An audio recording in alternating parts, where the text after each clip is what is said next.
안녕하십니까. 뉴욕일보 뉴스포커스입니다. 독일의 저가 항공사인 저머닝스 여객기가 24일 프랑스 남부 알프스에 추락해 탑승객 150명이 모두 숨진 것으로 보입니다. 프랑스 뉴스 전문 채널인 BFM-TV는 저머닝스 에어버스 A320 여객기가 24일 오전 11시께 니스에서 100km 북쪽에 있는 프랑스 동남부 바르셀로네트 알프스 산맥에 추락했다고 보도했습니다. 이 여객기는 오전 9시 55분 스페인 바르셀로나 공항에서 출발해 독일의 düsseldorf로 향하던 중 알프스 산악지대에 떨어졌습니다. 사고기는 루프트한자 계열의 저가 항공사 저머닝스 소속으로 승객 144명, 조종사와 승무원 6명 등 총 150명이 탑승했습니다. 탑승객의 상당수는 독일, 스페인, 터키인인 것으로 알려졌으며 한국인의 탑승 여부는 아직 확인되지 않았습니다. 여객기가 차량 접근이 어려운 험준한 알프스 산악지대에 추락해 수색과 구조 작업에 어려움이 예상되고 있습니다. 플러싱에 위치한 한 식당인 금강산이 부당 노동행위 등으로 직원들에게 267만 달러에 달하는 배상금을 물 것으로 예상됩니다. 뉴욕 맨해튼 연방법원의 마이클 돌링어 판사는 지난 2012년 박모 씨 등 한인 직원 8명을 포함한 직원 11명이 낸 소송에서 금강산의 주인인 유모 씨 등에게 267만 달러를 배상하라고 판결했습니다.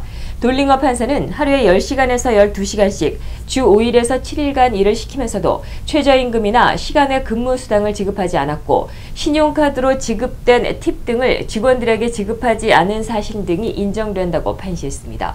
아울러 금강산은 직원들의 근무 시간 기록표를 제대로 작성하지 않았고 눈치우기, 잔디 깎기 등 식당 일과는 전혀 관계없는 일을 직원들에게 시킨 것으로 나타났습니다. 금강산은 2005년부터 부당 노동행위 등으로 당국의 관련 조사를 받아왔습니다. 아울러 이번 플러싱점 이외에도 최근 문을 닫은 맨해튼점에서도 지난 2010년도에 종업원들로부터 임금 미지급 소송을 당해 195만 달러 배상 판결을 받은 바 있습니다. 식당 쪽은 이번 판결에 불복해 항소할 것으로 알려졌습니다.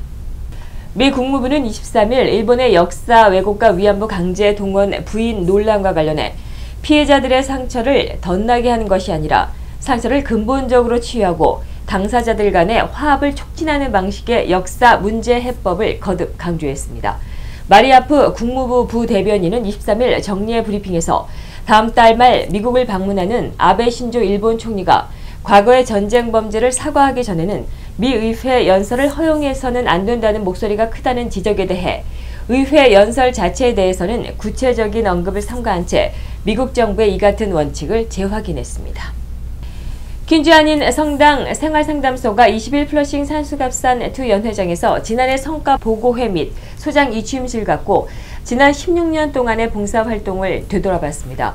이날 보고에 따르면 2014년 12월 28일 기준 지난 16년간의 총 누적 상담 건수가 11,514건, 작년 생활상담소 상담 건수는 총 328건인 것으로 집계됐습니다. 이는 174건이었던 전년도 대비 189%가 증가한 것으로 생활상담소의 상담 문의가 급증한 것으로 나타났습니다. 상담 내용별로는 지난해 이민이 328건 중에 92건을 차지해 1위로 나타났으며 사회 및 복지 상담 분야가 64건으로 그 뒤를 이었습니다. 이날 생활상담소는 상담소 성과 보고회 후 생활상담소에서 오랜 시간 봉사해온 6명의 상담소 상담 전문위원들에게 감사패를 전달하기도 했습니다. 한편 이날 생활상담소는 3월 말로 임기를 마치는 곽호수 생활상담소장의 이임과 신임 소장으로 취임하는 김정수 신임 소장의 취임식도 함께 가졌습니다. 뉴욕 한인회 역대 회장단 협의회가 31일 오후 7시 플러싱 대동연회장에서 뉴욕 한인회 임시총회를 개최합니다. 총회 안건은 제34대 뉴욕 한인회장 민승기 회장의 탄핵안과 34대 뉴욕 한인회 후반기 이사장인 유창헌 이사장의 탄핵안, 또 기타 총회에서 발의되는 안건 등입니다. 협의회는 뉴욕 한인회의 민승기 회장과 유창헌 이사장의 탄핵을 요구하는 동포들의 요구와 지역 한인회 및 직능단체들의 결의를 존중해 회칙에 따라 뉴욕 한인회 임시총회를 개최하게 됐다고 말했습니다. 황규삼 신임 회장이 뉴욕 한인 수산인협회 제22대 회장으로 공식 취임했습니다. 뉴욕 한인 수산인협회는 21일 플러싱 금강산 연회장에서 제22대 회장 이취임식을 갖고 새로운 집행부 출범을 알렸습니다. 황규삼 신임 회장은 지혜로운 사람은 씨름하지 않으며 일을 많이 하면 걱정이 없어진다.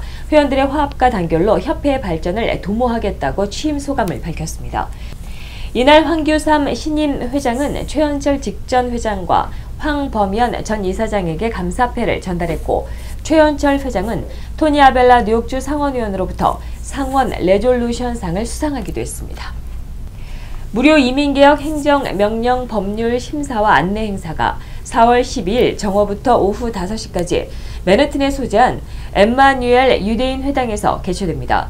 이날 행사는 변호사들이 잠재 서류 미비 청소년 추방유예와 서류 미비 성인 추방유예 신청인들의 자격 요건을 확인하고 향후 신청에 필요한 준비 서류를 안내하고 법적인 문제가 있는 경우에는 무료 법률 상담도 제공합니다.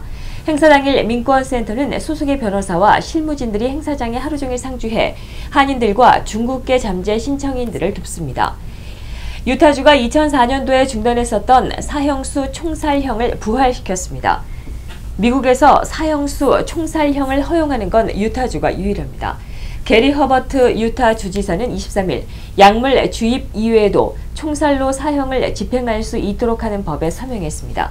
유타주의 사형수 총살형 부활에 대해 야만적이라는 비난도 일고 있습니다. 사형제 대안을 찾는 유타 주민들을 이끄는 랄프 델라 피아나는 총살형은 잔인한 것이라며 유타주의 수치라고 말했습니다.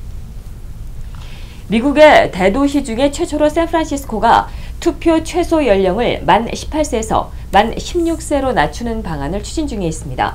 일간 샌프란시스코 클로니컬에 따르면 주 에벌로스 샌프란시스코 시의원은 시헌장을 개정해 투표 연령을 낮추자는 제안을 이달 24일 열리는 시의회에 제출해 토의토록 할 예정입니다. 헌장이 개정되면 시의원 11명 중에 6명 이상의 찬성을 거쳐 개정안이 주민투표에 통과해야 합니다. 미 연방준비제도 이사회의 2인자인 스탠리 피셔 부의장이 금리 인상을 서두르지 않을 것이라고 밝히면서 그간 강세를 고수해온 달러 가치가 꺾이는 모습이 완연하다는 말을 했습니다. 워싱턴 포스트는 24일자에서 달러 강세가 끝났는지 모른다면서 따라서 지금 유럽행 항공권을 끊는 것이 유리하다고 조언했습니다. 블룸버그 달러 지수는 23일 오후 뉴욕에서 0.7%가 하락해 1186.41을 기록했습니다. 지수는 지난주 2.2%가 하락해 2011년 10월 이후 주간 기준 최대폭 하락했습니다. 달러의 약세 반전 속에 금값은 이달 나흘째 상승해 2주 사이 최대치를 보였습니다. 미국의 지난 2월 신규 주택 판매가 연간 기준 53만 9천 건으로 한 달 전보다 7.8%가 증가했다고 미 상무부가 발표했습니다. 이는 2008년 2월 이후에 가장 큰 증가폭입니다. 지난달 신규 주택 판매량이 46만에서 46만 5천 건이 줄어들 것이라던 금융시장 전문가들의 예상과는 정반대 결과입니다. 전문가들은 그러나 주택시장이 완만하게 회복될 것이라는 기존의 전망을 유지했습니다. 시행 5년을 맞은 건강보험개혁법 오바마 케어 덕에 미 병원들이 지난 한 해 동안 총 74억 달러의 비용을 절감할 수 있었다고 미 보건부가 주장했습니다. 미 보건부는 23일 발표한 성명에서 악성 부채로 간주되었던 미납 진료비가 19억 달러가 감소했고 저소득층의 의료비를 경감하는 체러티 케어로 인한 병원들의 부담이 55억 달러 줄어들었다고 설명했습니다.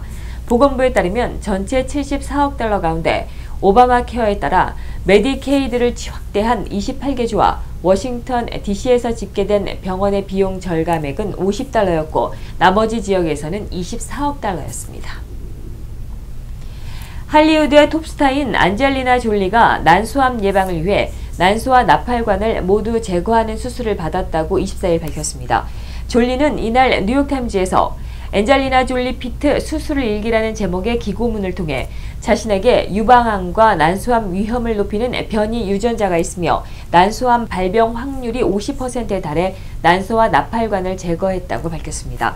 졸리는 2013년 유방암을 예방하기 위해 양쪽 유방 절제 및 재건 수술을 받은 바 있습니다. 사람들이 변기를 통해 흘려보내는 인분에 수백만 달러어치의 금을 비롯한 귀금속들이 포함됐다는 주장이 제기됐다고 AFP 통신과 영국의 일간 가디언 등 외신들이 23일 보도했습니다. 이 보도에 따르면 미 지질조사국의 캐슬린 스미스 박사가 이끄는 연구진은 인분을 비롯한 하수 처리 과정에서 생긴 침전 온이 샘플을 분석한 결과 1kg당 0.4mg의 금 이외에 28mg의 은과 638mg의 구리, 49mg의 바나듐 등이 포함된 것으로 나타났다고 밝혔습니다. 앞서 애리조나 주립대학 연구진들도 미국인 100만 명이 사용하는 하수에 최대 1,300만 달러어치의 금속이 포함됐다고 밝힌 바 있습니다. 페이스북 이용자가 언론사 홈페이지에 접속하지 않아도 기사 내용을 바로 볼 수 있도록 서비스가 개편될 전망입니다. 페이스북은 언론사 최소 6곳과 뉴스 링크 대신 기사 내용을 직접적으로 노출하는 방안을 논의해왔다고 뉴욕타임즈가 23일 보도했습니다. 새 서비스에 참여할 언론사로는 뉴욕타임즈와 버즈피트, 내셔널 지오그래픽 등이 거론됐으며 최근 영국의 일간 더 타임즈와의 본격적인 협상도 가까워진 것으로 알려졌습니다. 페이스북은 이용자가 막힘없이 각종 컨텐츠를 이용할 수 있도록 기사 노출 방식을 바꿔야 한다는 입장입니다. 페이스북은 향후 몇 달에 걸쳐 새로운 기사 노출 방식을 시험한다는 계획입니다. 이상으로 뉴스포커스를 모두 마치겠습니다. 시청해주신 여러분 고맙습니다.